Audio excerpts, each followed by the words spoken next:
And it looks like it's time to get started. So good morning, everyone. And again, my name is Karina Hill with the Florida Alcohol and Drug Abuse Association.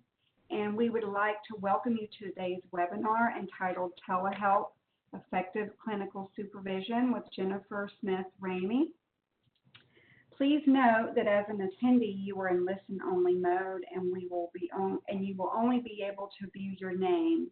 If you have questions, please send them to the presenter and myself using the chat panel rather than the Q&A panel. The button to open the panel is usually located on the upper right side of your monitor. Please again use the chat panel to send any questions you may have as you think of them. The presenter will address your questions as time permits. Our audio is broadcast through the internet to your computer. If you experience poor computer audio, there are a few options to try on screen right now, and these options are posted in your chat panel. If you continue to experience poor audio through your computer, you want to try rejoining the webinar by calling in using the I will call in option. You must be connected to both the audio of this presentation and be able to view it on screen to receive the certificate of attendance. The recording and today's materials used in today's presentation will be available on our website within 30 days in our training library. However, I did mention that the training materials are available now if you would like to go on our website and print them. To access the recording in PowerPoint, you would go to www.fada.org to our Resource Center Training Library. And one helpful hint is the archived video displays what looks like to be an error message, but it's only a delay buffer, so you can just ignore it, hit play, and enjoy. And I did want to tell you that today's webinar is being made available through the collaboration of the Florida Department of Children and Families Office of Substance Abuse and Mental Health and the Florida Alcohol and Drug Abuse Association. FADA produces many webinars and workshops through the support of the Florida Department of Children and Families. To help participants track credits earned through attendance, we host an online community that provides a personalized digital journal where participants can maintain statements of credit for webinars and workshops taken through the Florida Alcohol and Drug Abuse Association. At the end of today's webinar, the web browser will direct everyone to an evaluation form on the FADA website. You will first need to register or sign in to your account to complete the evaluation. Information you provide FADA as part of registering remains confidential. Statements of credit will be posted within 30 business days after the evaluation closes. The evaluation will close on Friday, August the 28th, and they will be posted in the individual professional development journals for persons completing the evaluation and attending the full webinar. Again, completing the evaluation is necessary to receive CE credit or to access your statement of credit. And again, it does close on Friday, August the 28th at midnight. 1 to 2 continuing education credits are available for participating in today's webinar. For persons licensed through the Board of Nursing, the Board of Clinical Social Work, Marriage and Family Therapy, and Mental Health Counseling, and for persons credentialed through the Florida Certification Board. If you are a licensed healthcare practitioner, please be sure to include your Florida license number for reporting to CE Broker when you register with our site for the first time. If you are certified with the Florida Certification Board or licensed outside of the state of Florida, you do not need to provide your certification number when you register with our site. And one other thing is I do want you to note that WebEx does monitor your arrival and departure, and it also provides us a report upon completion of the event. So it's very important that you attend the entire webinar, both by video and audio. If we are not permitted to provide contact hours or a certificate of attendance if you do not attend the entire webinar. We are not permitted to provide partial credit. And if you're new to our site and you're still not clear on how the evaluation works and the CEUs, please stay tuned till after the webinar presentation is concluded, and I'll be happy to go over some slides that will further explain to you how to access the evaluation and also your CEUs. And with that being said, I would like to introduce our presenter today, Jennifer Smith Ramey. She has been a licensed professional counselor since 1999, and she has worked with a variety of populations, including adults with severe and persistent mental illness and adolescents with co-occurring mental health and substance abuse disorders. Jennifer is the program manager for the Substance Use Co-occurring Program at Horizon Behavioral Health, and she provides clinical and administrative supervision to a team of over 20 therapists.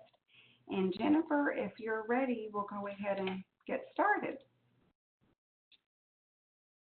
Thank you so much, Karina, for the introduction and for the housekeeping items that you went over. Welcome everyone to the webinar this morning. I'm really excited to be on today's webinar as your speaker. This is an exciting topic for me personally and professionally, as we've all gone through some pretty unprecedented changes to our operations since around mid-March. So this topic is very timely. Before I jump in with our objectives for the presentation, I want to just kind of frame our presentation and discussion today. My goal is to make this presentation as interactive as possible, as much as we can do that with 400 and some people on the webinar. However, I will invite you all and ask you to use your chat feature as I go throughout these slides. That will really enhance the presentation by hearing and sharing feedback from all of you at your different sites. So I will many times throughout the morning prompt you all to use the chat feature to offer feedback on the topics and information that I'm sharing.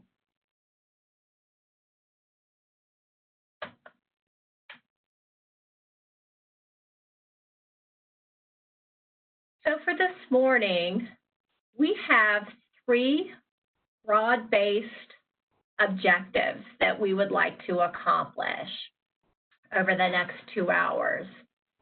The first objective is for you as participants to understand the research base behind telesupervision.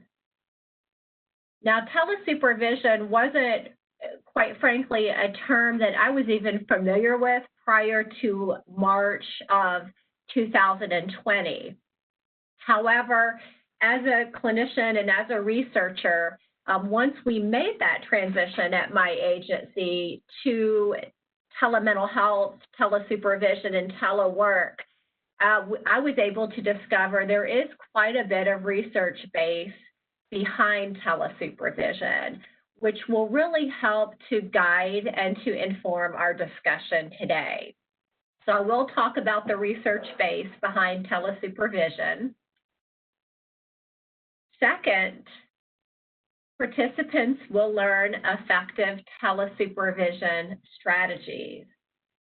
And again, in order to achieve this objective, we'll look at the literature and we'll look at the research in terms of what can help to guide effective strategies.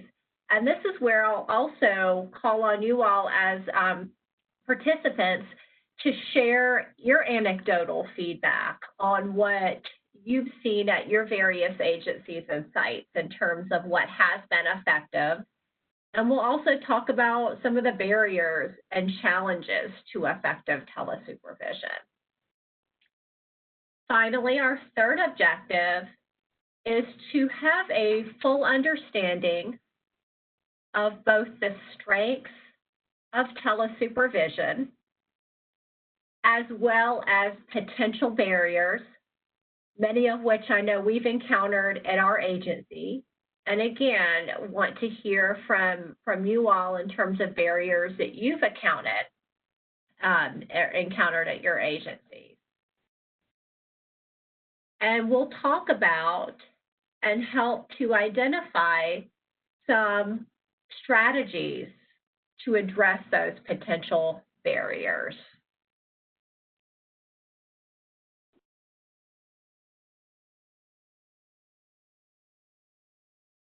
So before we jump into a discussion on framing and defining what telesupervision is, we really need to start with a very foundational discussion and understanding of what clinical supervision is. And this will be the first area that I'll elicit feedback via the chat panel from you all. We have here a definition from two of the foremost researchers on clinical supervision, Bernard and Goodyear. And they talk about clinical supervision being a core competency area within our field and essential to the development of competent clinicians. So here, I would like to ask you all via your chat to comment on this first bullet. So the first question that I would like to ask you all to comment on is, why is good clinical supervision a core competency area within our counseling field? So please provide some feedback via your chat panel on why clinical supervision is important. And I'm going to pause here for participants to respond in our chat, and we'll share some feedback as it comes in.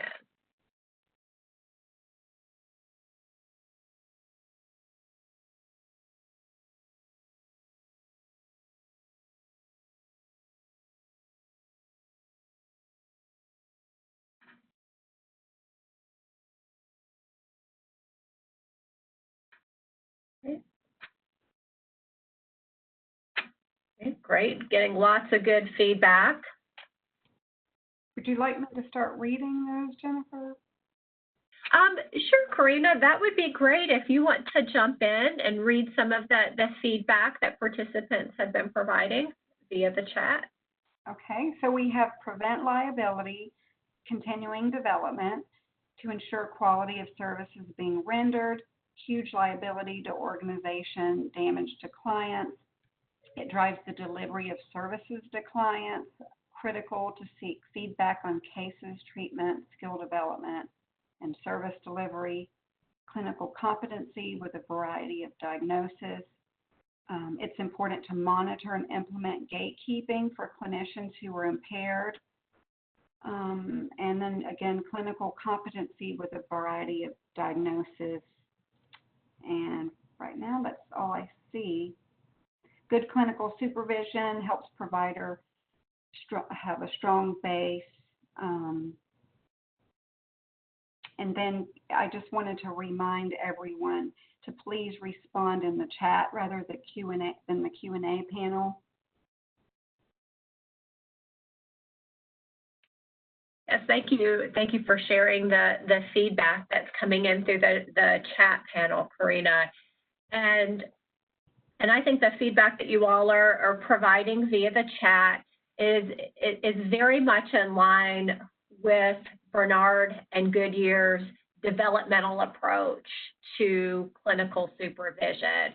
So I think those are all excellent and key points for why clinical supervision is important. Let me pose a follow-up question. Why do you all think clinical supervision may be important for more seasoned clinicians? Some of the feedback talked about gatekeeping and helping to develop core clinical competency areas. How about with our seasoned clinicians maybe that have been licensed for a long time, that have been in the field for a number of years? Why do you all think that clinical supervision is important for seasoned and licensed clinicians? So it appears that we did have a comment that the state of Florida licensing board several years ago had to up the ante, requiring 2 years of licensed clinical supervision and intern registering because of so many problems in their original year one criteria. Yes, and thank you for sharing that. I am licensed and work in the Commonwealth of Virginia, and our licensing board several years ago now also put in the 2-year requirement for likely very similar reasons. And then we have allows for constructive feedback on service delivery and professionalism. It also allows for processing of unresolved issues. It's important due to clinicians needing to consult regarding challenging clients, avoid therapist blind spots, provide best treatment. Let's see, build rapport, understand strengths and areas of growth.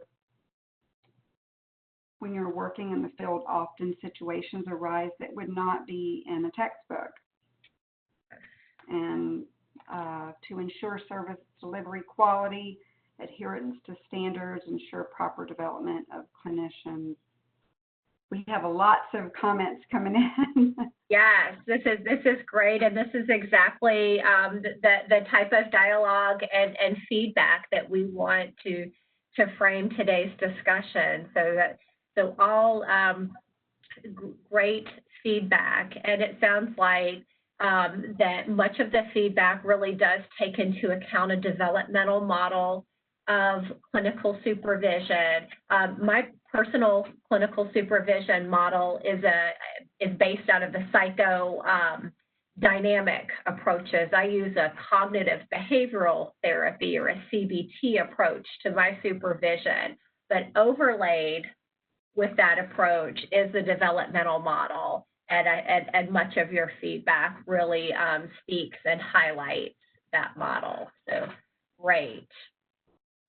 We know also, and Perry talks about this here in the second bullet, that much of the attention and much of the research on clinical supervision is based on a face-to-face format in the delivery.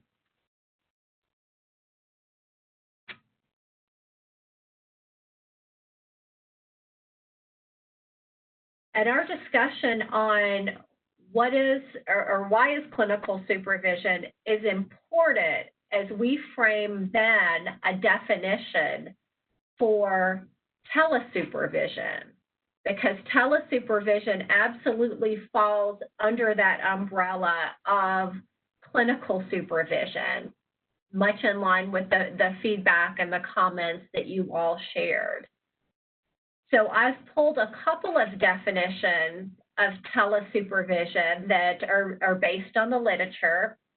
The first definition is that telesupervision is defined as non-in-person interactions between supervisors and supervisees over an electronic medium. And note that definition when we say electronic medium is fairly broad. So we are not defining telesupervision as strictly a video conference type supervision or a telephonic type supervision where there's no face-to-face contact.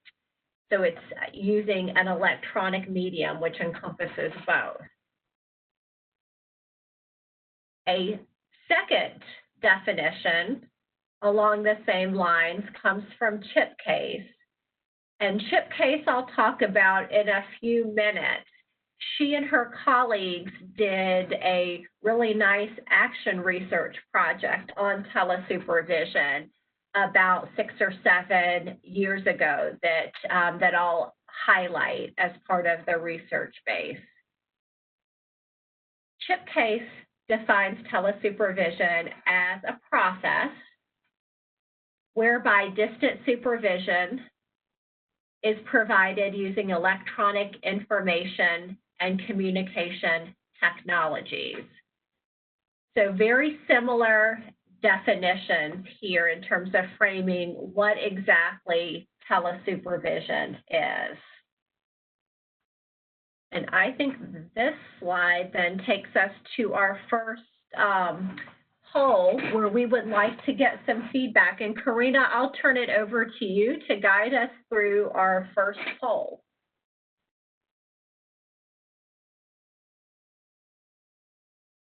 Okay, it should be up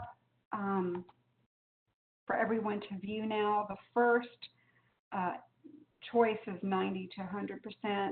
Second choice is 60 to 90%. The third choice is 30 to 60%. And then D is 0 to 30%. Yes. Let me go ahead and give you, you should be able to see the question, but what percentage of your current supervision is delivered through telesupervision?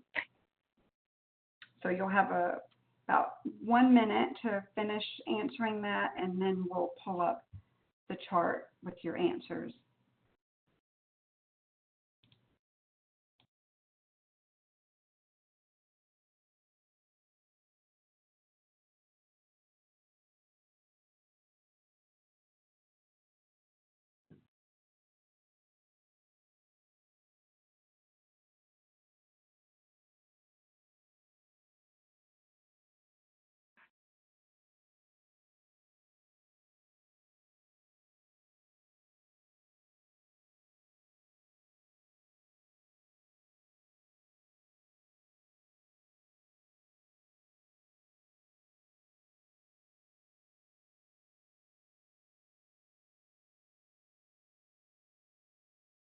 Like we've got about maybe 15 to 20 seconds left on the poll before it closes out.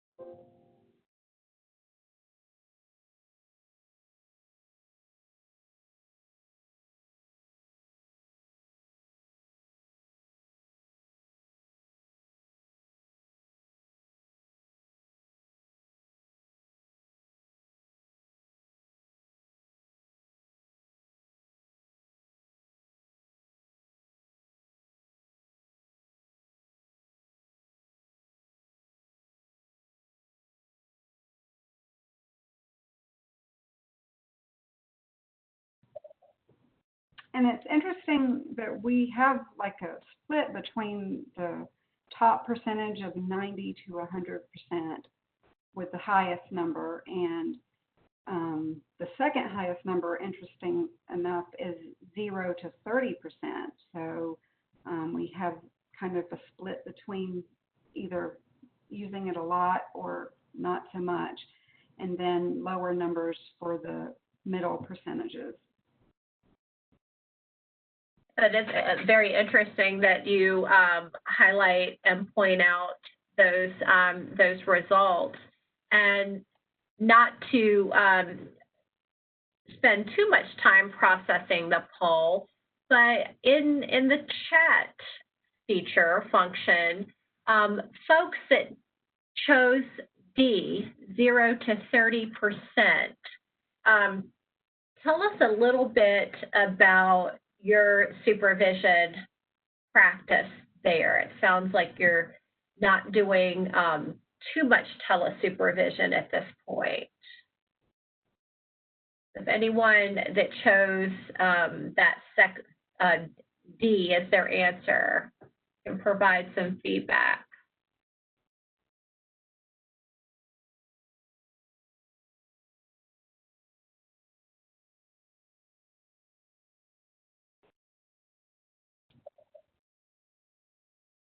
It looks like we have a couple of comments. I guess it's more because of COVID, higher for COVID-19. We do 100% face-to-face supervision. We primarily do calls. Currently, geography not a barrier to providing not sure I understand exactly what you're asking, so I can comment on that one. We have moved back to in-office services, and I'm just starting to begin providing supervision. I work in a residential program, and supervision I receive is on site. Our staff is working remotely, but they do come in 1 day a week when they can meet with me. Do not like anything not face-to-face. Great. Yes, thank you all for sharing the feedback. And I'll comment just briefly on my agency. We're a behavioral health agency in Central Virginia, and we did keep our doors open throughout the mitigation strategy. So we kept our doors open. We have a rotation basis where we have staff coming in 1 day a week to provide in-person care. Supervisors are also here on a rotating basis during the week. So we've also been doing that combination where we've done some face-to-face supervision, but we've had to largely move our practice to tele-supervision to accommodate for telework.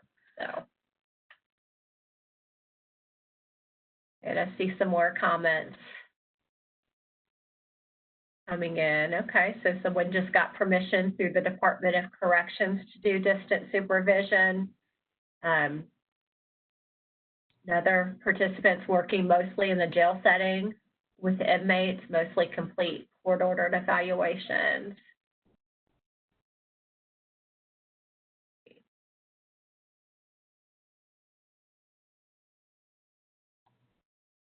Well, let's continue our discussion to talk about why telesupervision. So now we have a sense of the participants that are on our webinar today and roughly what percentage you all are delivering telesupervision versus face-to-face supervision. So let's look at the literature and talk a little bit about why telesupervision. And the research tells us that there are several answers to that why question. First and foremost, telesupervision can remove time and space restrictions. So going to your chat, if a few people can maybe offer some feedback via your chat panel, how can telesupervision remove time and space restrictions? Maybe take a couple comments. How do you all think telesupervision can remove those restrictions?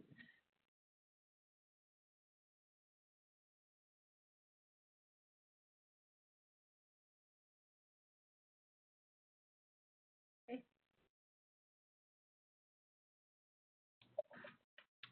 It appears that the state of Florida only allows 50% telesupervised, and some of the comments, because there's immediate access, it provides more flexibility for time.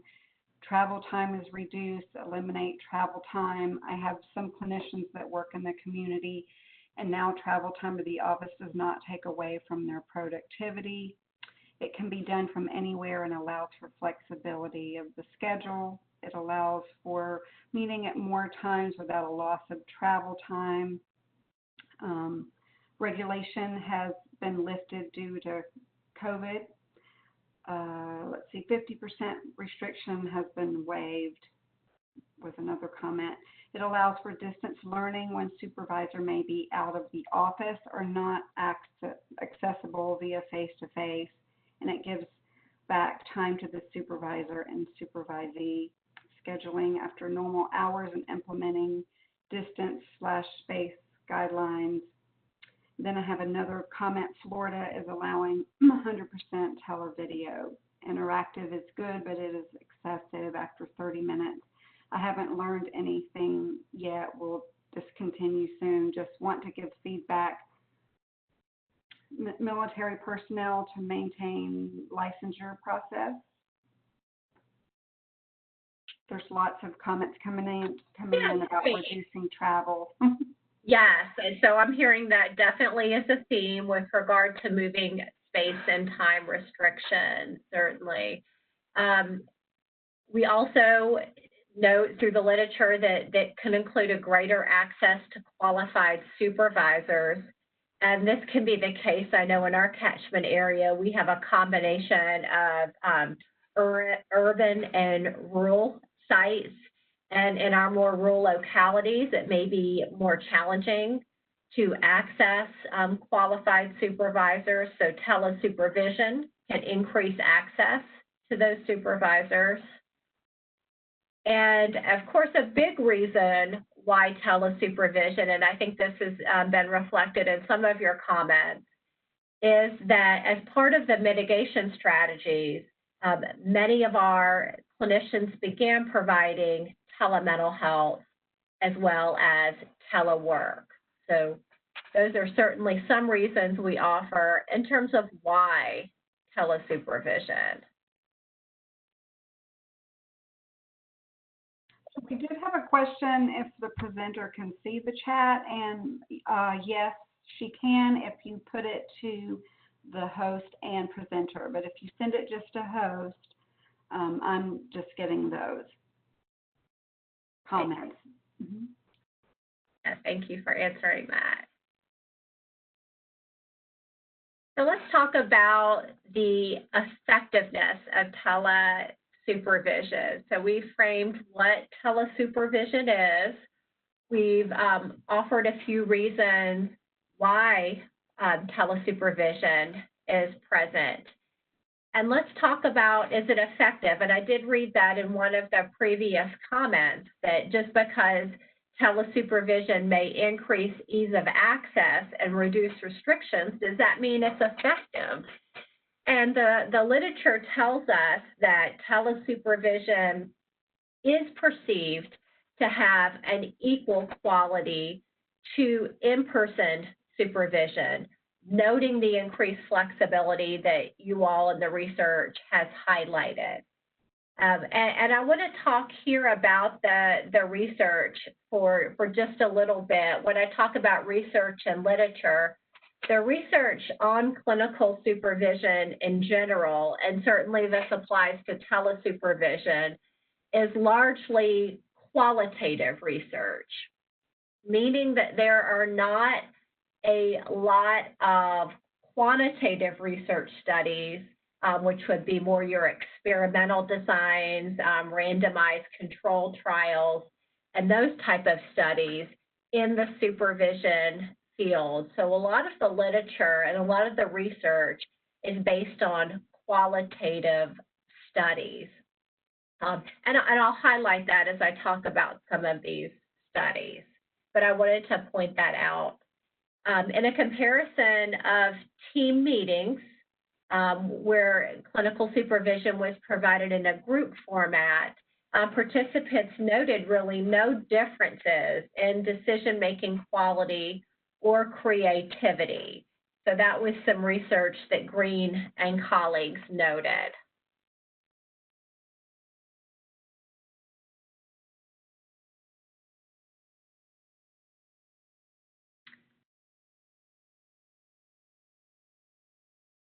So some other researchers, in summary, offer that tele-supervision effectiveness does provide supervisors and supervisees with the opportunity to continue to do didactic or teaching type activities through a supervision format, as well as feedback.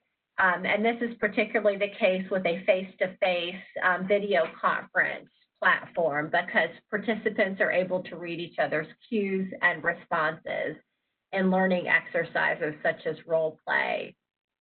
And let me ask here, I'm interested in your feedback. Those that are doing tele-supervision, have you been able to use role play activities or small group practice activities in your clinical supervision when you've done that through a video conference? I'm seeing someone saying no, yes. Okay, no for role playing. Yes, there's some okay. Breakout rooms. Okay. treat it like a typical session.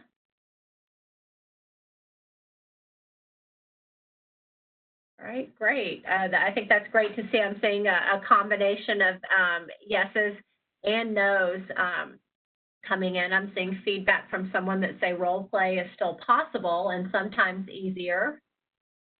Sometimes it can maybe feel less awkward through the video conference. Be a combination of both. Great.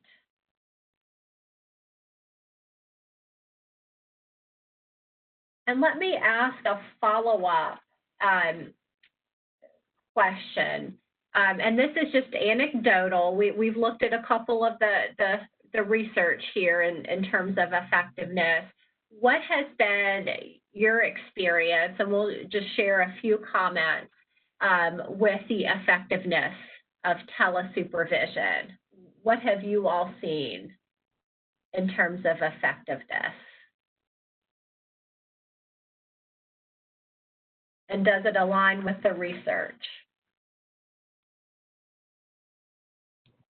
We did have one comment that it increases confidence, just as effective except for technical difficulties, equally effective to face-to-face meetings. Case-focused telesupervision can be very helpful. Equally effective and aligns with research, no difference in my opinion.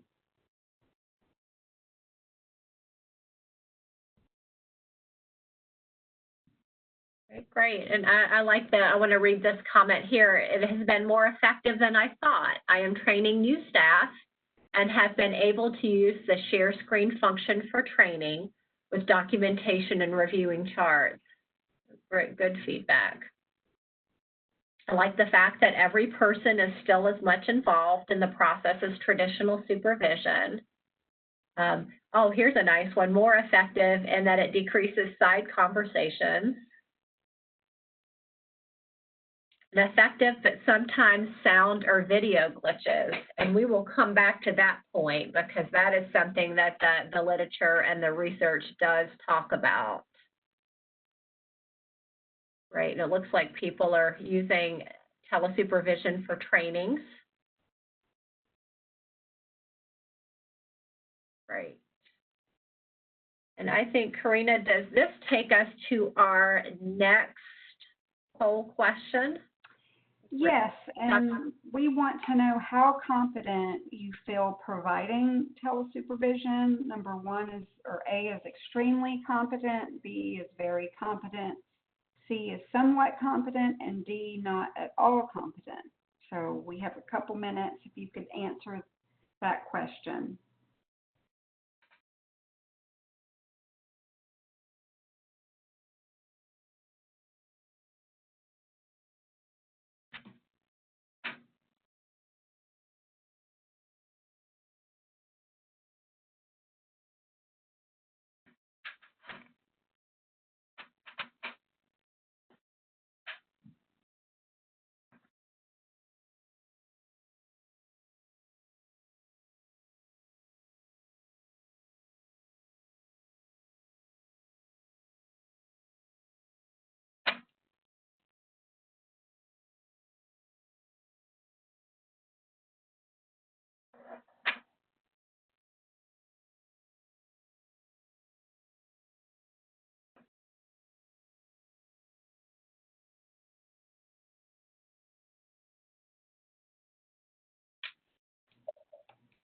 Okay, I'm going to close the poll in about 20 seconds. So if you haven't gotten your answer in, please do so now.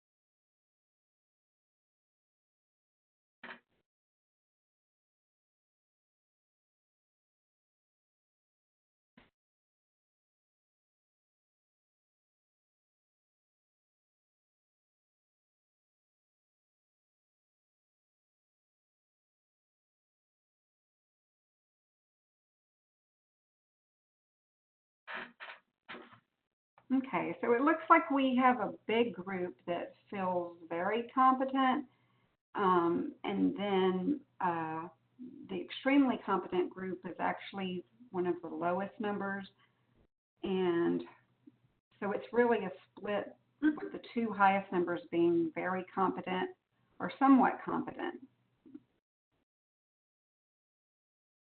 Great. Yeah. Very few said not at all. Again, thank you all for taking the time to fill out that poll question as well. And as you all have been providing feedback, I think your feedback as a whole is aligning really nicely with a lot of the research and literature. So I can see the linkage there with selection be very competent for the majority of respondees. So let's take that poll question and then let's talk about some of the benefits of tele-supervision. And the first benefit we have noted is that there can be improved efficiency in exchanging information. And how do you all think tele-supervision, and some of you I think have already answered this question, but explicitly, how can we improve efficiency in exchanging information through tele-supervision? We can get some feedback in our chat.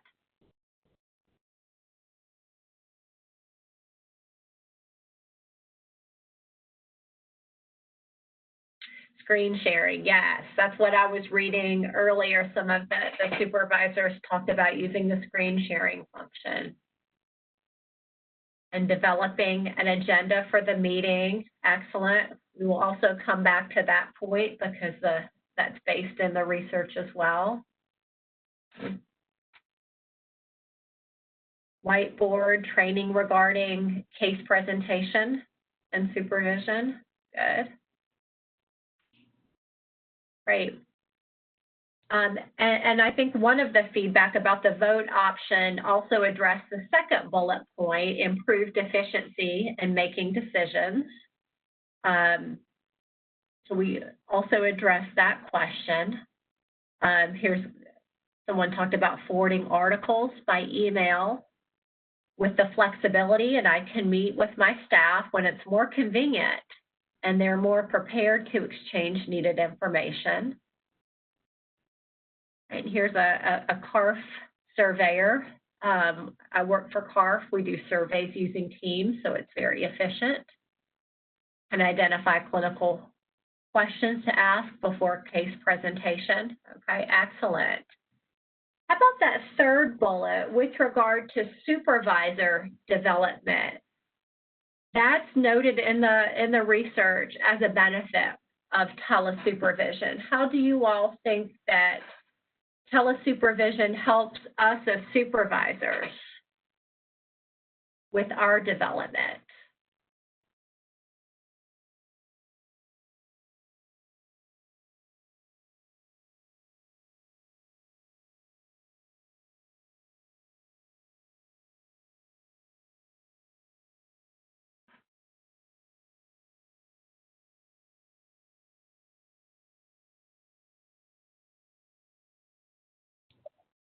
We have challenges, fear of technology, learning a new skill, effective communication, allows staff from other offices to be on the same page in reference to information and changes. It forces you to pay more attention to body language and setting harder to do when you're in person. If we feel we need to be more creative and use outside resources for more training, professional growth, and learning opportunities related to technology, chat rooms for various employees, helps connect more with technology, having to be more mindful in preparing for the supervision meeting, causes you to be more present, As supervisors, we are always growing and learning about newer aspects of technology as well as changes in clinical approaches. It can be easier to schedule, but the issues I notice with our agency director is that it is easier for others to interrupt the therapist's time due to the thought of it being easier to move us around time-wise. A good spark to our creativity. We lead from the front, so using the same tech they use helps us connect with challenges of our staff. Helps you be more on your toes to model for their sessions and increases likelihood of more purposeful sessions. Excellent feedback. I think those are all very important perspectives in terms of how telesupervision can help the supervisor's development. Definitely heard a lot of themes with regard to creativity, learning new and different ways to communicate through the electronic medium as well. So very good. The last bullet point is experiential and didactic activities. And we touched on that a few minutes ago when we talked about, and I asked about using role plays during your telesupervision. Are there other ways that you all have used telesupervision for experiential activities as well as didactic, the teaching activities that we haven't already mentioned? Like I said, we mentioned the role play, the screen sharing feature. Other ways that you all have used telesupervision for experiential and didactic?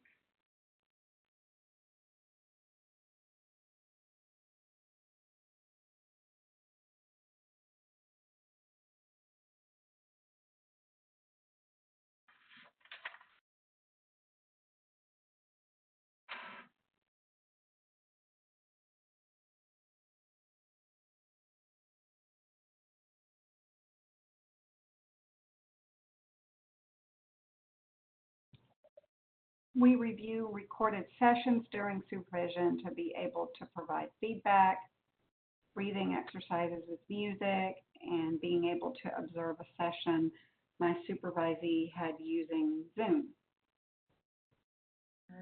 That's great. So it offers an opportunity to do live supervision through an electronic medium, right? And I love the breathing exercises with music. Certainly reviewing recorded sessions during the supervision. We believe that that's a best practice, being able to do work sample reviews. So that's great that that supervisor is using the telesupervision platform to be able to do that. So great. Thank you all for the feedback.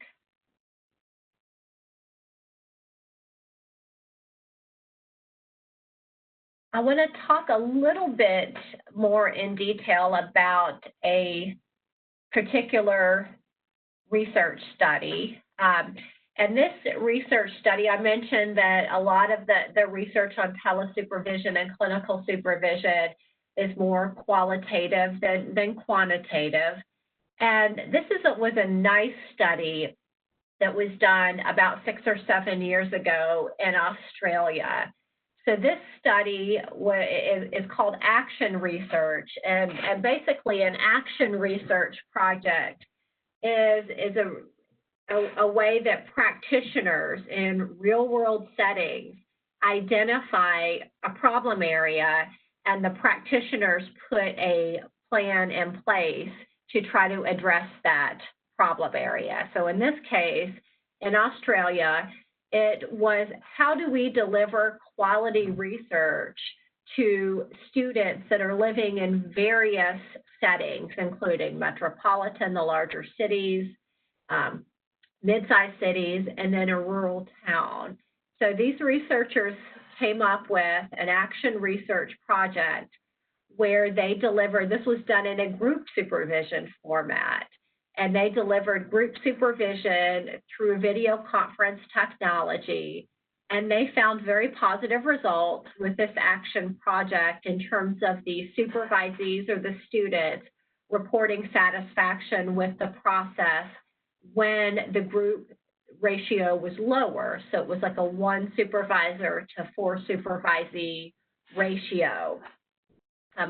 However, like with most research studies, there were some limitations that the researchers identified.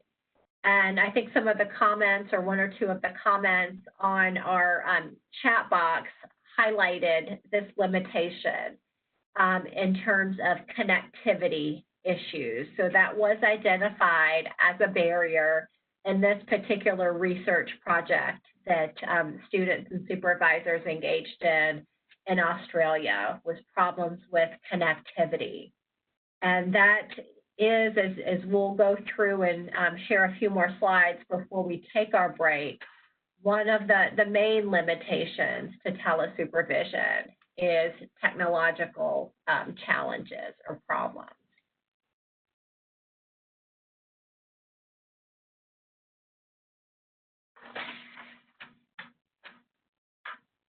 So let's talk about what is needed then to be able to provide effective telesupervision. So there are some protocols that need to be developed prior to implementing telesupervision. And I know if your agencies and your sites were like our site at mid-March, we had to do this at a super fast pace because we did not have a lot of pre-planning time and preparation. So our protocols were developed fairly quickly. However, we wanted them to align with the research, which includes instructions for setting up the telesupervision platform.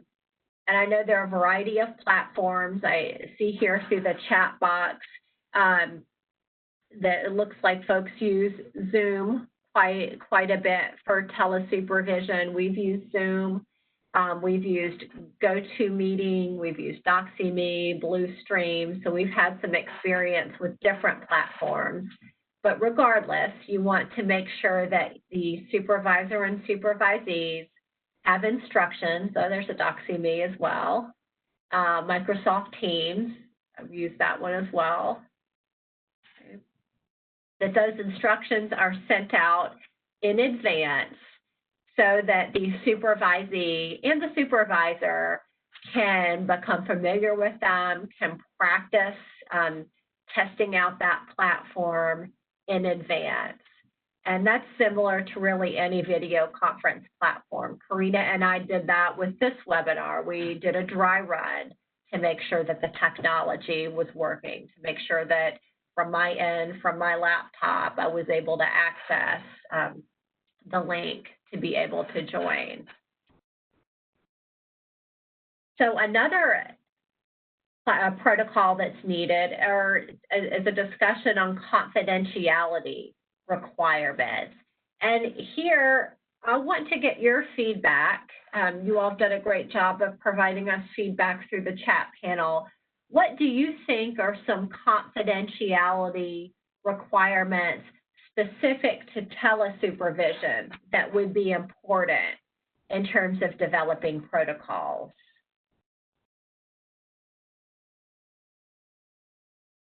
I am seeing confirm privacy and the location for the client and staff. Good. No personal information in the view of the camera. Good.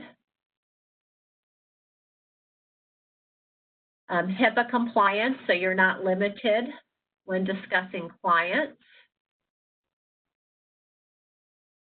Making sure nobody is in the background of the space where the person is having the meeting.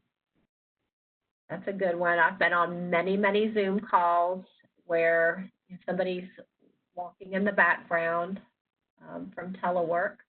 Environment privacy, good. We use headphones or earphones, being in a room alone, using the chat box as entering names. Good. No kids coming in. That's definitely an issue at my house to address. Good. If the platform is HIPAA compliant, that's good too. When COVID first started back in mid-March, I think some of us thought, oh, well, we can just get on FaceTime and do all our sessions, but that is definitely not HIPAA compliant. Let's see, a safe word may be helpful if something changes in terms of privacy during the meeting. Good. Who is in the room? Good. Family members not present. Background being plain and not personalized. No driving while in supervision. We want to make sure everybody's safe. Ensuring privacy and volume as standards for the session. Right. Consider limiting the recording abilities on the platform. Right. Access to information by the family. That's important if it's a shared computer in a shared location, making sure that everything's logged out, password protected. Disruptions by pets and animals. Yes, we've seen that a lot. No calls in cars, earphones, reminders at the onset of the session about privacy standards. Very good. We also have one about reviewing your surroundings that will be seen on camera, and dogs barking excessively, and making sure you have a great connection. That's great. I think all of those are excellent, excellent feedback. I like this one too. Behave like you were if you were in the office. So in other words, you're not walking around your house doing laundry or making a sandwich, things like that. We've noticed, just as a side note, in doing telehealth sessions with our clients, we've really had to try to reinforce that as well in working with the clients. Both parties need to understand the software to be used for it. Good. And appropriate clothing. Good. So that hits at maintaining professionalism. Good. I think you all are highlighting some very important and salient points regarding confidentiality. And I liked the feedback too that one of the participants shared in terms of addressing this on the front end. And this really speaks to part of the informed consent for supervision and telesupervision. And I think we've also covered the professionalism practices bullet as well. So let me seek your feedback on the last bullet, and then we'll take our midpoint break. So we also understand the importance of having a contingency management plan to manage any challenges that may arise. We've highlighted technical challenges as certainly an identified barrier.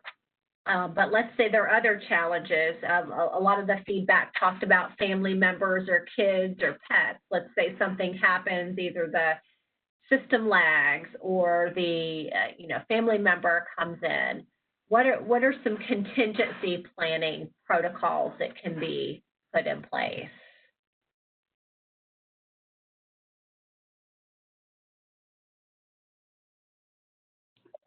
We had a couple of questions. Is there a telesupervision document that is similar to the clinical supervision document that we can get from SAMHSA? Just want to confirm that FaceTime is not HIPAA compliant.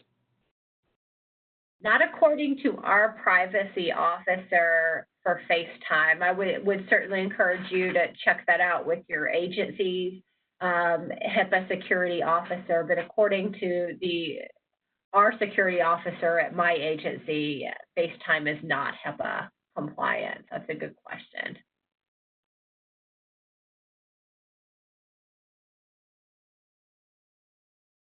And I'm seeing some contingency plans using call-in via the phone. We ask ahead of time that staff mute their mics if someone comes in or the dogs bark. We also make sure to have phone numbers in case a technological issue happens.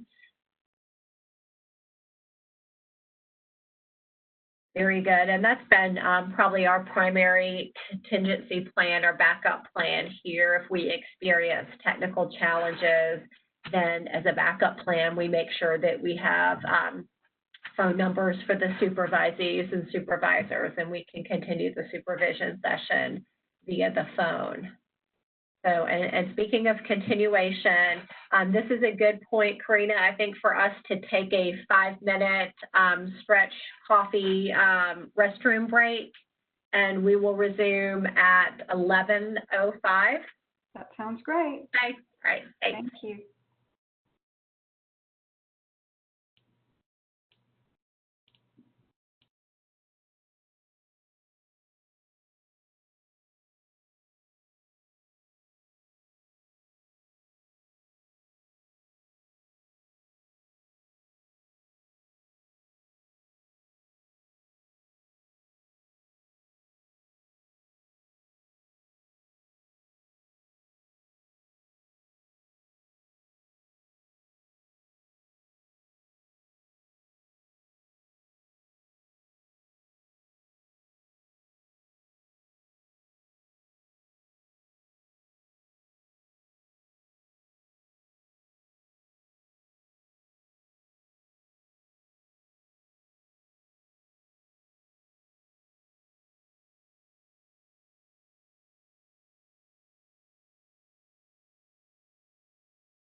Okay, I'd like to welcome everyone back to the webinar. And Jennifer, if you're ready to get started, we'll pass that back over to you. And also, if you're having trouble accessing the PowerPoint, I've put some more directions in the chat panel. You cannot go through WebEx to access it. You actually have to go to our website, but you can check out the chat panel for more instructions. Thank you. Hey, thank you, Karina. I want to read another piece of feedback that came in through our chat panel as well on contingency planning. I thought this was really nice feedback. Even though you may incorporate a contingency plan, there seems to be new issues that arise for various situations. The list may vary over time. So I think that's also an excellent point to make as we learn more and get more familiar with telesupervision practices. You may need to continually revisit and update your contingency plan. So thank you for that feedback. And also, I don't know if you recall that question about having clinical documents available so that supervisors can use for supervision of their staff. Let's see, was that a question? I can scroll back through. That might have been about, was it about an informed consent for telesupervision? Well, it's an example of a telesupervision document that is similar to the clinical supervision documents that we can get from SAMHSA. Yes, yes. So let me see if I can pull one and make that available as part of the training materials. Interestingly, a lot of the, as we've talked about, a lot of the research and the literature on supervision is based on the face-to-face model. So I have seen some telesupervision documents and informed consents, but I think they are not as easy to find. I don't think that SAMHSA has one. I think Brown University has one that I've seen. I know we've adapted the face-to-face supervision for telesupervision, so I can do some searching and send out what I've got. We also had a question about the WhatsApp. I guess WhatsApp app, it says it's encrypted, so they're questioning whether that can be used and making sure that there's a number to contact as part of your contingency plan.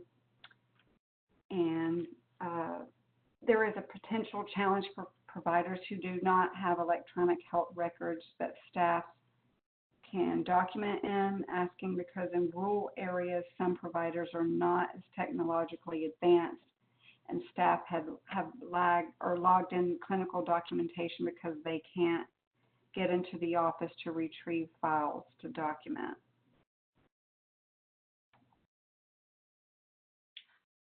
So let me start with the first question about the WhatsApp. And I'll have to say here, I would defer that to your agency HIPAA officer or privacy officer. I'm not familiar with that, so I shouldn't really offer feedback on that app. I would defer that to your privacy officer.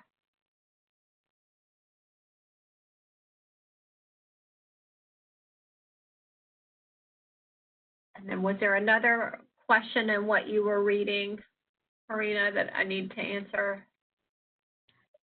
I guess there's a challenge for providers who do not have electronic health records that staff can document in, because in rural areas, some providers are not as technologically advanced, and staff have logged in, I guess, clinical documentation because they can't get into the office to retrieve files to document. Sure. So it sounds like that sharing some identified barriers specific to that location. What do you all think would be a challenge to address that stated barrier? Does anyone have any feedback if you've experienced a similar barrier on how to address that? And we did have a comment about FaceTime. I guess someone has spoken with their agency, and FaceTime is not fully HIPAA compliant because Apple will not commit to notifying those affected of a breach. Otherwise, it meets HIPAA guidelines. FaceTime can be used during the national emergency for the presidential executive order. So good enough info to share.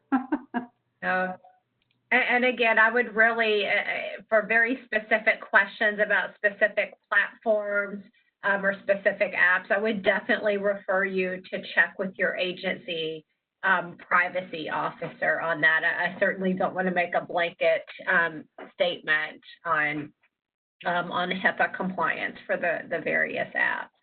And someone here provided feedback. Some apps that people said were good are now not so HIPAA safe. So good point.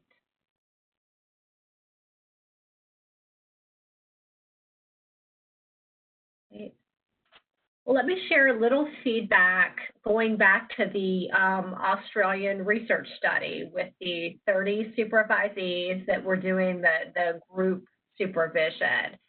So they talked about the benefits. They liked the smaller group size, so 1-to-4 ratios. They had some challenges with technology.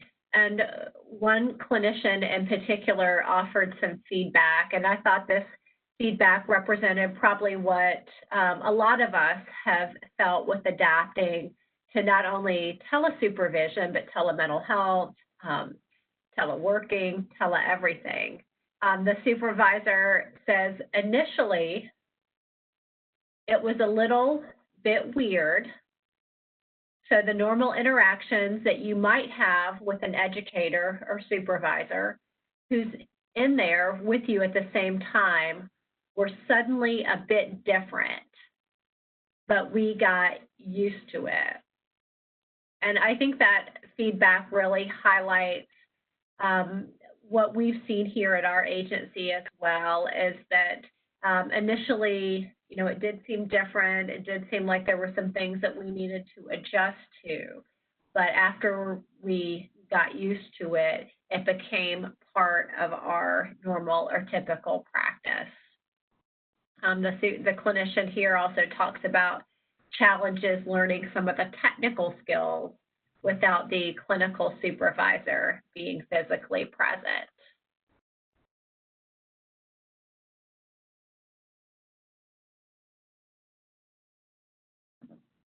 So here are some additional challenges that researchers have identified in terms of engaging in telesupervision. So scheduling is identified as a challenge.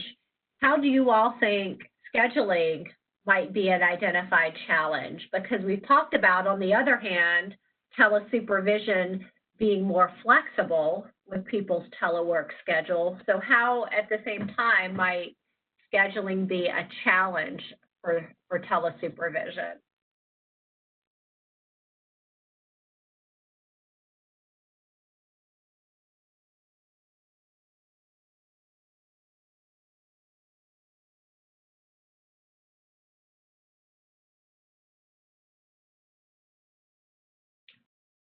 Good, seeing some good feedback. Agreeing on a set time can be a challenge.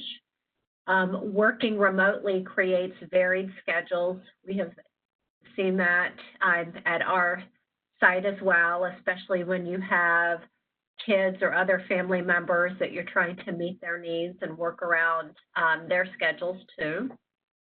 It can be hard to schedule it around peace and quiet in your own home or other person's home.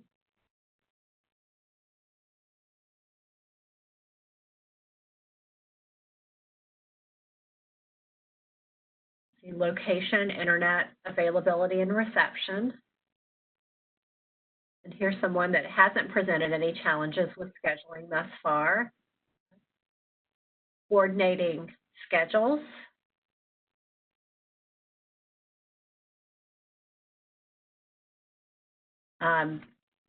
That's right, in some locations, parents also having to do homeschool and work remotely.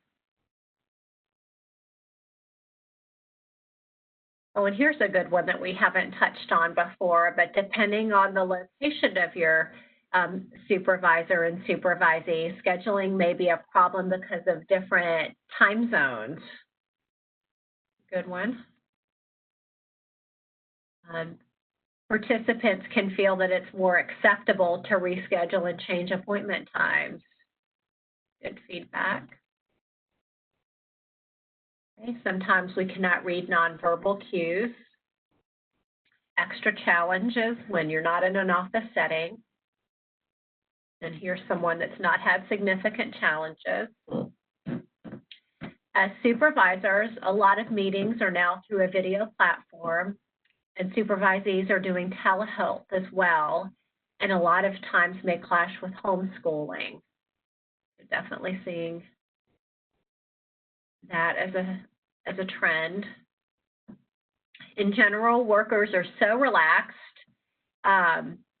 with no pants, etc., such that professionalism suffers with what's being on time and so forth. It's important to be cautious if the supervisee is in a state in which the supervisor is not licensed. Good point.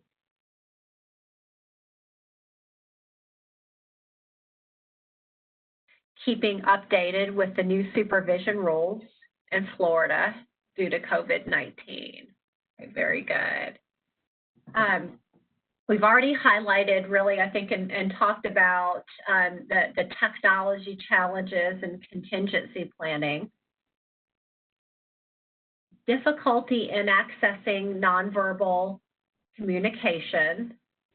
So that would be if the platform is not a video platform, but using more telephone type supervision.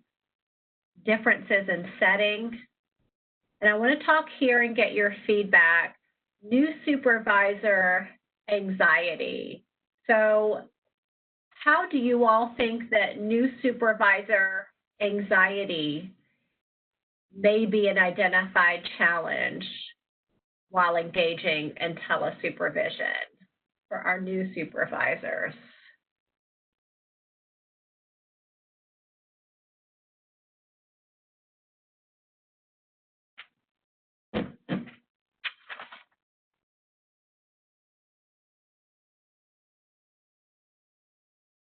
And I see we have a comment, I'm a newer supervisor, which is why I'm happy for this training. It all rests on the supervisor responsible for all that registered interns do. If the supervisor isn't confident about technology and a new supervisor, that can be tough. You are not sure what direction to take, and you are responsible for guiding a new clinician, and they might not feel like they're being effective. With the video platform, you can see yourself, and that can create distractibility, self-critique. Good. Anxious about presenting information in an educational and meaningful way. Good. I think you all are highlighting many challenges that some new supervisors may encounter.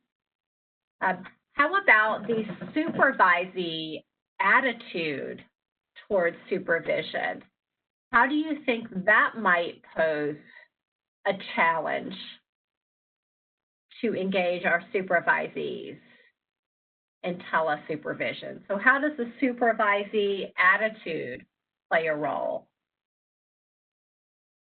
They may not take it as seriously as in person. More distractibility. Good.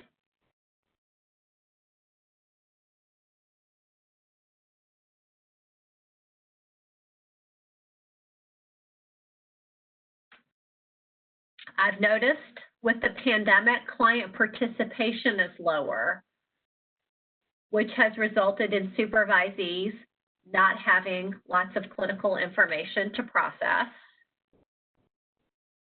Minimal participation. Here, a big role. It can affect, and it can affect others in the group. Sometimes they are already overwhelmed with their current schedules. If they are not interested in it, it can hinder the process. Being teachable is very important. It's a challenge when an attitude is noticed because you debate on addressing it in the moment with the other team members or waiting for one-on-one. Good perspective.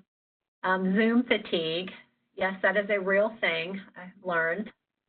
A non-licensed individual with much experience may see the licensed person as less experienced. And some are discouraged with their client loss and load. And even though we can see each other, the computer screen is still a barrier between us. It does make a difference in their responses. More likely to show facial expressions that they wouldn't during a face-to-face supervision session. Good. Yeah, some really good good feedback that you all are sharing that's coming in through our chat box. How do you all, and this is a pretty broad question, we've talked a lot about the challenges. How do you all address those challenges? What are some strategies that you have used that have been helpful in addressing those challenges?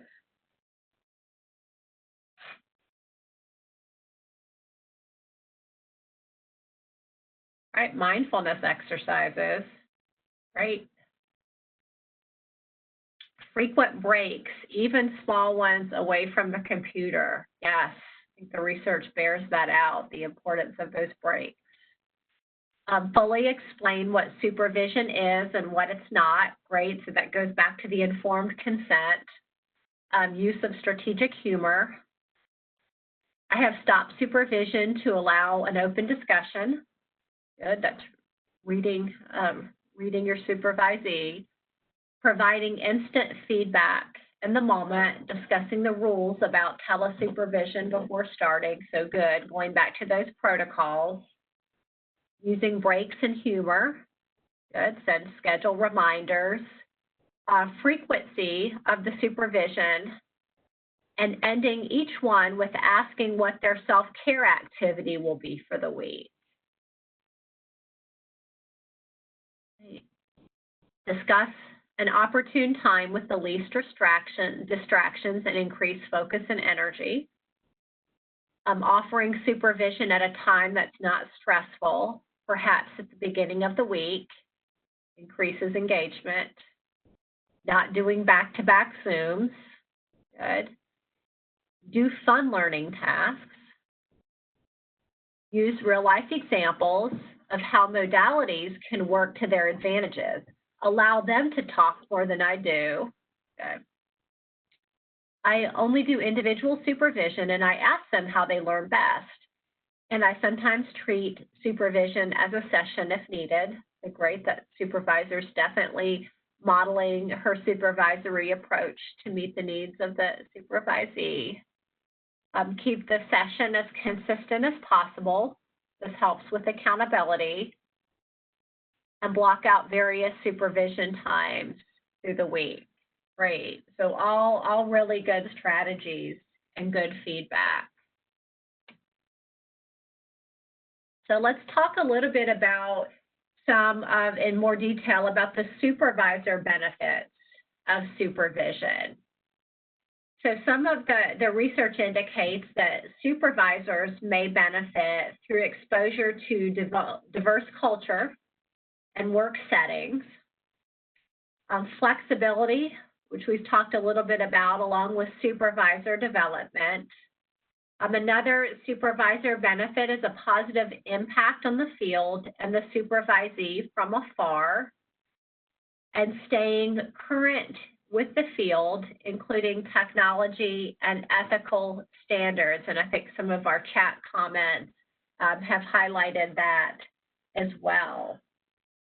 How do you all feel like supervisors can benefit through a positive impact on the field and supervisee from afar? What's an example, or what are some examples of how that might be a benefit?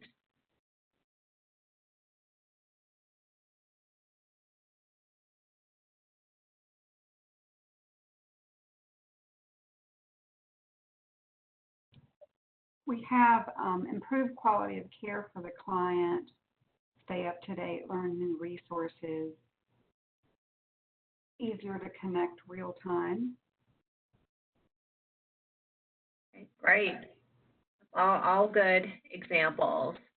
I see here I would like to experience working with supervisees in rural areas, experience with services if a supervisee has not had access to, or connecting with a supervisor that is in a specialty you want that may not live by you or face-to-face.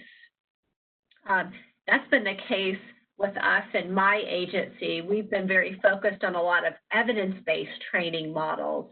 And while we have some local trainers and supervisors, we found that we've had to reach out across the country to identify certain trainers and supervisors in modalities that quite simply we don't have experts locally. So I think that's good feedback. Let's see, here's someone I supervise teams 2 hours away and 5 hours away. It allows me to still have the face-to-face interaction and be visually supportive. Great. Being able to provide supervision for a supervisee when there are no certified supervisors in the immediate area, and it allows knowledge of other agencies or services in another community. Good, very good.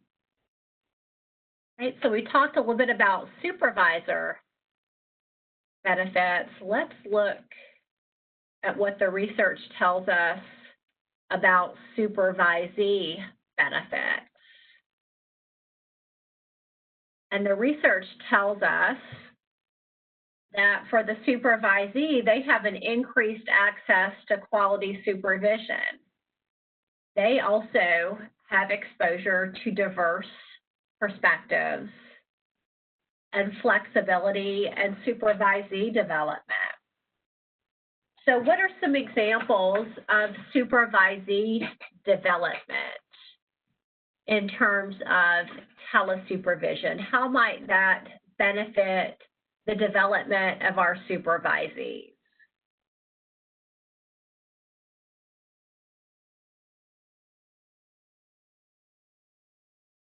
I see here the experience you get from interacting with those who see things differently from you. Easier to use video, diagrams, and technological tools.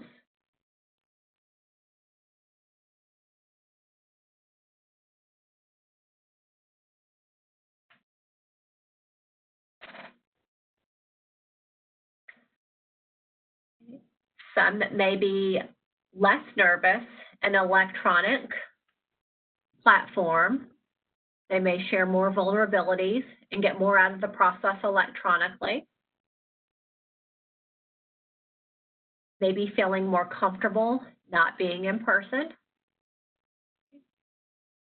They can interact with the supervisor in a field that may be of interest, but not necessarily a field they are working on. Okay, good, kind of sampling some different fields or content areas. Demonstrate use of electronic platform that can be used for clients. Okay. Exploring using more digital resources. That was definitely a learning curve for us, providing telemental health in terms of how we can deliver our treatment models and how to maximize the use of digital resources. Good. More of a focus on follow-through and accountability due to remote work. That's a good comment. All right, lots of good comments. All right, so I want to spend some time. I would be remiss if we didn't spend time on a clinical supervision training talking about ethical concerns. So we do want to point out and discuss, spend some time talking about potential ethical concerns that may arise through telesupervision. And this slide is by no means inclusive, but here are some common ethical concerns that the literature talks about. The first one is confidentiality, and I think we had some good feedback through our earlier chat discussions on what some of the potential confidentiality barriers can be, particularly with teleworking. Differences in ethical codes, laws, and rules in an international setting. So let's look at that bullet a little bit more. Let's say there are differences that arise in the ethical code or rules. As a supervisor providing telesupervision, how do you resolve those differences?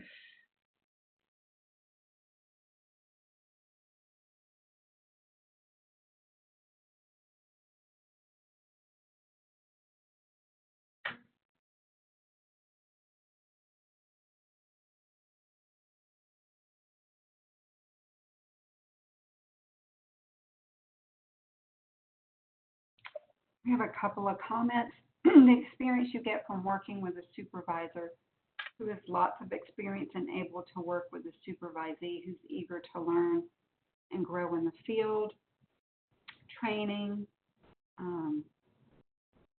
I went to the discussion before the supervision starts on the codes. I'm saying you must resort to the laws and rules of your geographical jurisdiction. Good. Educate yourself on the international laws and rules of the supervisee. Good.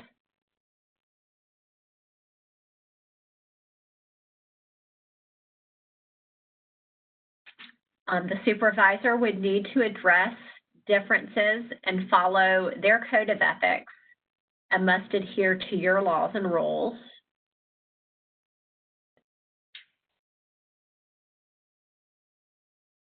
Right. How about an ethical concern? We have there, Inman talks about dual roles. How might that be an ethical concern? And maybe that's something that's come up as you all have practiced telesupervision. How could a dual role be a potential ethical concern?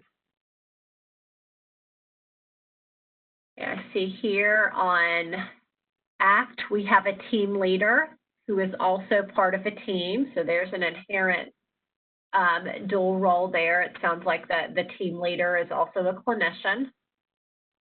I have the ethical statements each board outlines and make sure the supervisees are aware of them. Good.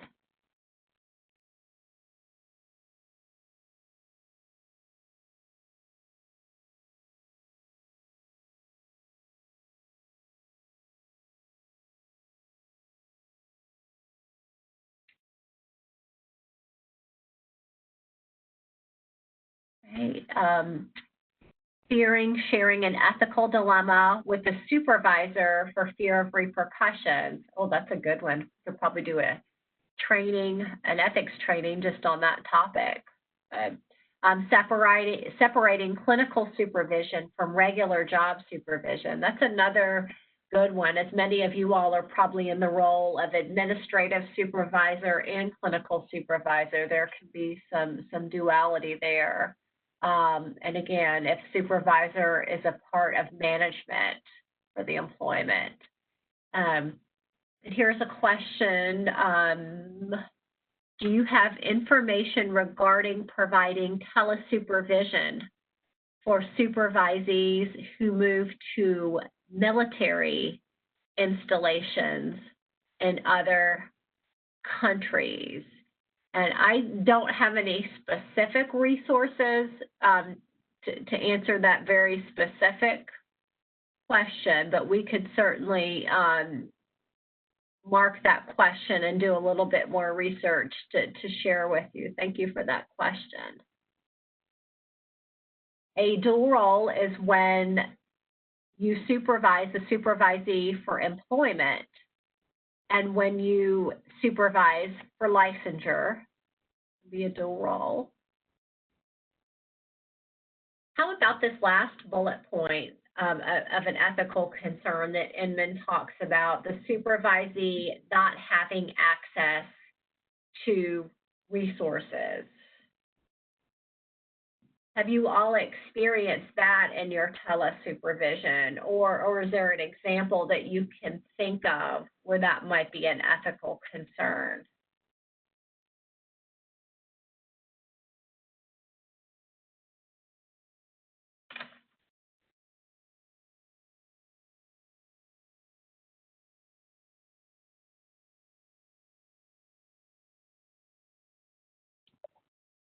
We had a comment in regard to dual relationships outside of the facility. A staff member that you're responsible for supervising at work, however, the staff member is also a family friend.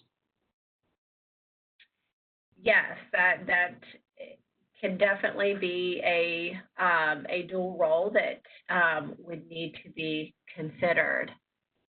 Oh, and I'm seeing an answer here. So here someone responded, the military members JAG office can give an answer to the supervisor issues. So thank you for that. Someone's helped to answer that question.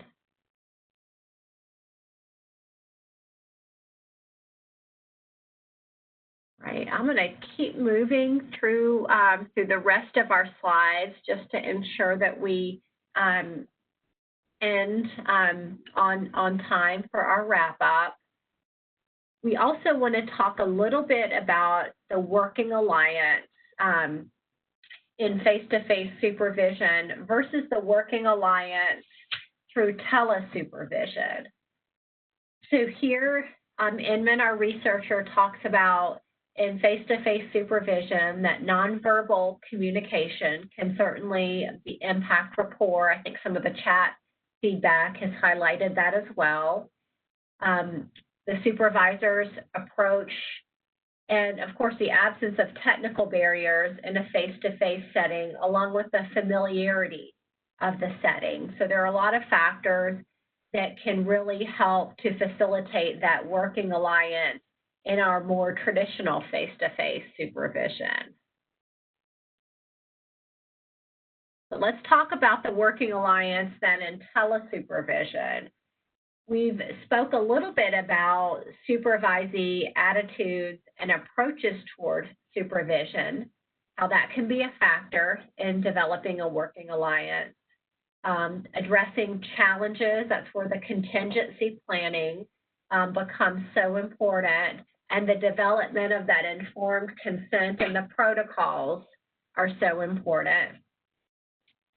We haven't explicitly highlighted multicultural competence. We've kind of touched on it, but that is important too as supervisors or maybe supervising across different states, countries, cultures, to have the multicultural competence developed to address the needs of the supervisees. We've talked about anxiety about technology with new supervisors, but it may be a supervisor that's not a new supervisor that's not super comfortable with using video conferencing platforms and technology. So those areas can affect our working alliance.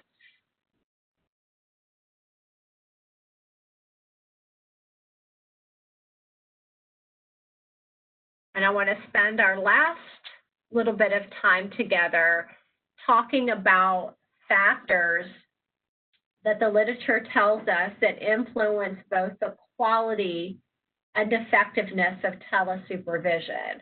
Because as one participant gave us feedback on the chat early in the webinar, that just because telesupervision is available doesn't mean that it's quality and that it's effective. So what are some factors that can help make the telesupervision effective and quality? So I want to go into these in detail. So the research tells us that for supervisees, there are certain characteristics of supervisees that will lend itself to effective and quality telesupervision. So certainly supervisees that are willing to be very flexible and very pragmatic, ones that recognize, hey, we're in this telework situation. It looks like we're going to be in it for an unforeseen period of time. How can we make the most effective use of our time and of our work schedule? Also, supervisees that tend to be very reflective make good characteristics in terms of telesupervision, because you want to be able to provide some open-ended questions, some processing beyond just didactic and directive feedback in the process. Committed. So we had some feedback on the chat earlier that for some, using a video platform or working from home, their level of commitment or professionalism may not be the same as if they were working in an office. So commitment is important. And willing to rely on others when visual cues are absent.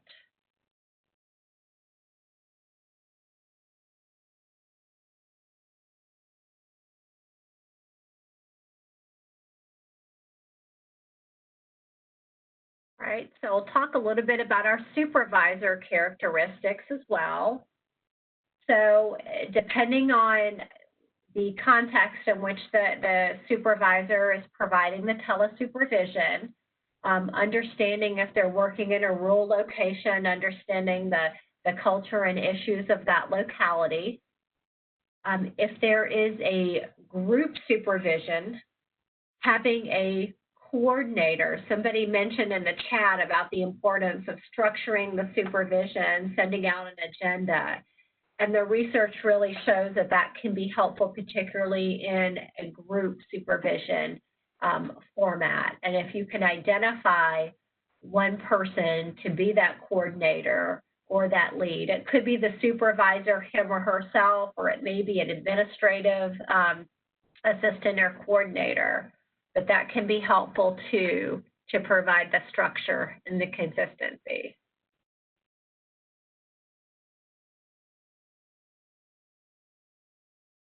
All right, I'm going to point out again, item number, or the third bullet, is matching the supervision level to the supervisee's competence.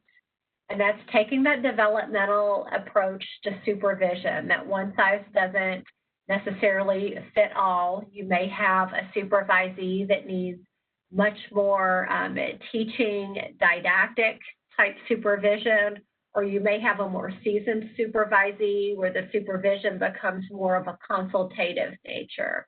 but making sure that you're matching that level of supervision to what the supervisee's needs are. A clear contractual expectation. So again, if you're anchoring with the informed consent and setting up those protocols with the understanding that they may need to be flexible as situations arise, as new information comes in, but maintaining those expectations through your informed consent document. And I think we've already highlighted the preparation piece, having a consistent agenda, making sure that you test out your equipment, your video platforms ahead of time, ahead of your supervision.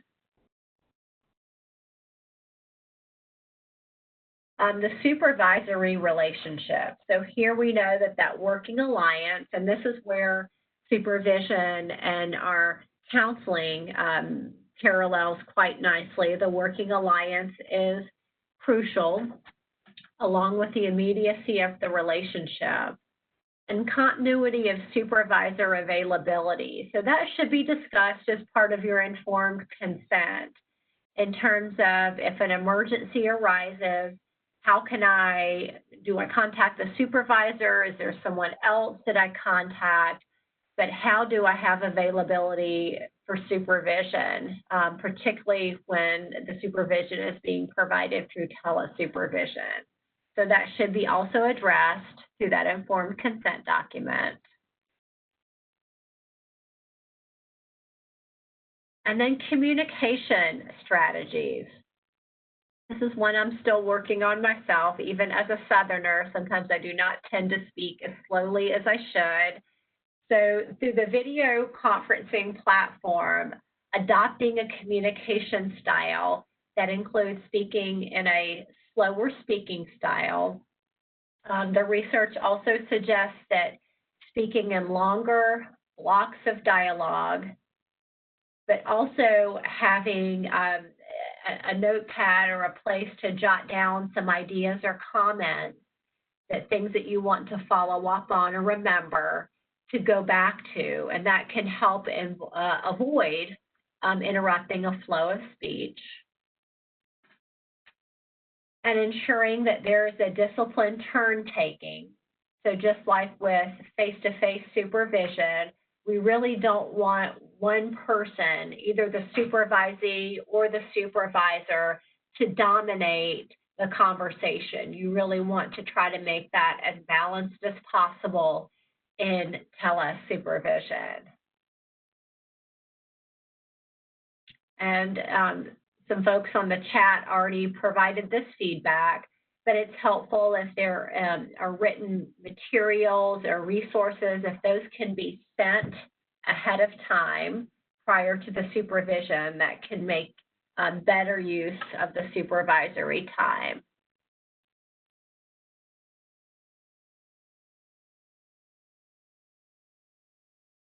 And we know that prior face-to-face contact does help to enhance the telesupervision relationship. So in many cases, at least the case in our agency, we had a prior relationship with our supervisees, and that helped as we were able to transition to telesupervision because we already had the face-to-face relationship. And we found the same thing was true with our clients on our caseloads as we transitioned from face-to-face to telemental health. We found that clients that we had the relationship with face-to-face, that transition was a little bit easier. Now, if you are not able to establish or make a face-to-face contact with your supervisee before you do telesupervision, the research recommends having more frequent contact at the early stages of telesupervision. So that could mean maybe more frequent video sessions, or it could mean even more frequent, emails or check-ins. But we do recommend, as guided by the research, that in the early stages of telesupervision, that you increase those contacts if you have not had a face-to-face relationship with your supervisee. Let's see. Oh, we had someone that lost connectivity, but she's back. All right, good. Okay. Some environmental factors. And again, here as we wrap up, I think you all have already nicely highlighted these factors: a quiet space, access to a phone, computer, a soundproof room with minimal distractions. So that's your gold standard. That's what you want to strive for in setting up your telesupervision. And we've also highlighted a lot of these areas also in terms of reducing background noise. It sounds ideal, yes. Auditory distractions, audio lags, use of old equipment. We realized early on at our agency who had the old laptops that were very laggy and glitchy versus who had the newer laptops. And we tried as much as possible to upgrade and switch out some of our old equipment that was not very functional. All right, so in summary, and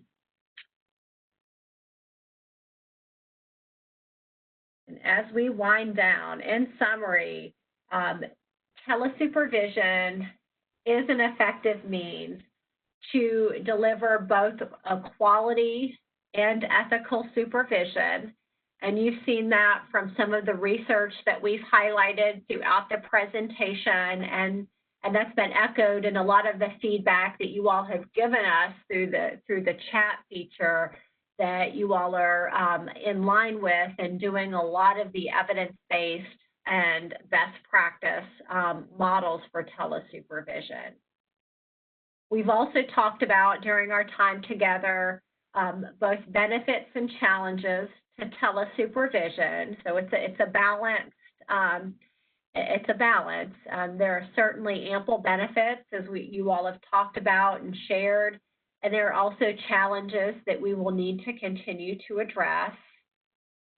And overall, it's important, and I'm really going to highlight setting up those protocols and developing the informed consent with your supervisees so that everyone understands the factors that can influence the quality and the effectiveness of your telesupervision.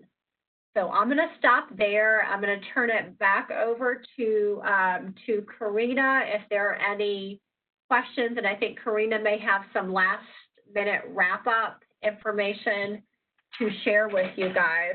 I did include some slides with the literature and the research references, so if you want to dig deeper and to look at some of the research, you have that as well in your PowerPoint. But Karina, I'm going to turn it back over to you for wrap-up. Okay, thank you so much. We do appreciate you taking the time out to present to us today, and this was a really relevant topic. We had a lot of great interaction between you and our audience, and I think you did a great job with just answering all the questions along the way and sharing the comments. So I did want to thank you again, and for those of you who are new, you might want to just stand by. We do have a couple of conclusion slides regarding our evaluation. I do have Jennifer's contact information here if you want to take a quick picture with your phone so that you can reach her at another time. When I conclude today's webinar, your browser will take you to an evaluation on FADA's new website. If you want to receive CE credits or a statement of credit for this event, you must complete the evaluation. You will be prompted to register or sign in to complete the evaluation, and you can register as a visitor at no cost. For CEs to be reported to CE broker for Florida licensed healthcare practitioners, you must provide an accurate Florida Department of Health license prefix and number the first time you register.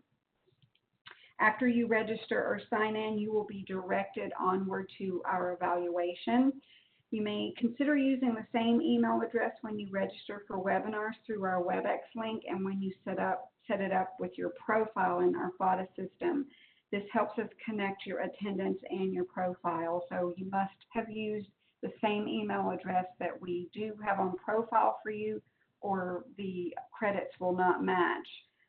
If you did not receive a email link thanking you and with the evaluation link, that possibly means you did not use the same email address, or you have not registered and created a profile within our system. So you will get a second opportunity to complete the evaluation through a follow-up email later today after the webinar is over. Just remember that the evaluation does close at midnight on Friday, August the 28th.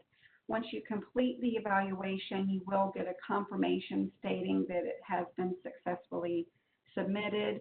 One thing I did want to mention is we do not email statements of credit. Instead, after we verify your attendance and completion of the evaluation, a statement of credit will be generated as a journal entry within your profile. So you will need to go into your profile to print that for your records. And again, this process can take up to 30 days. Once it has processed, again, you will find that information in your profile. And then we just want to thank you again, Jennifer, for presenting today. You shared a wealth of knowledge, and we also want to thank our audience for participating, and thank the Florida Department of Children and Families Office of Substance Abuse and Mental Health for funding today's education. Have a great rest of your day, and please hold for the evaluation. Thanks, Jennifer. Thank you so much. My pleasure.